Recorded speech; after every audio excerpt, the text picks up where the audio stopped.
হৈছে মানে মোৰ ইয়াতে নতুন গাড়ী এখন বনাব আনিছিলে। মোৰ এইটো ৱেল্ডিং গেৰেজ, বডি বনাওঁ আমি।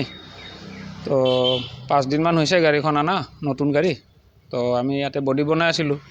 তো হঠাৎ আজি ৰাতিপুৱা এজনে ফোন কৰিলে, কৈছে আপোনাৰ CCTV কেমেৰা ভাঙি দিলে আৰু চকা চুৰি হৈ গ'ল। আহি পেলাই চাইছোঁ 2টা চকা চুৰি হৈ গ'ল। ইয়াৰ আগতে মোৰ ওচৰৰ গেৰেজৰ পৰা এটা চুৰি হৈছিলে। তো এইটো আমি থানাত কমপ্লেইন দিছিলোঁ। থানাত মানে এতিয়া চুৰ ধৰা পৰা নাই। তো এতিয়া এইটোৰো কমপ্লেইন দিছোঁৱেই আৰু মানে ৰিচেণ্ট অনলাইনত দিছোঁ। তো মোৰ গেৰেজটোৰ নাম হ'ল AD ইঞ্জিনিয়াৰিং আৰু মোৰ নাম শ্ৰী দিগন্ত কুমাৰ দাস। পিছফালৰ টায়াৰ 2টাই লৈ গ'ল খুলি। মূল্য নহ'লেও 70,000 মানে ড্ৰাম লৈ পেলাই। খালী টায়াৰৰ দাম অলপ কম, ড্ৰাম লৈ 70,000 মান হ'ব 2টা টায়াৰ। এনেকৈ চুৰটো মানে মোৰ গেৰেজত প্ৰথমবাৰ হৈছে আৰু কেমেৰা থকাৰ কাৰণে হয়তো ইমান দিন হোৱা নাছিলে।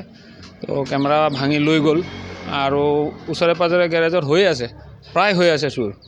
তো আমাৰ এনে চকীদাৰো থাকে, গাড়ী থাকিলে চকীদাৰ থাকে।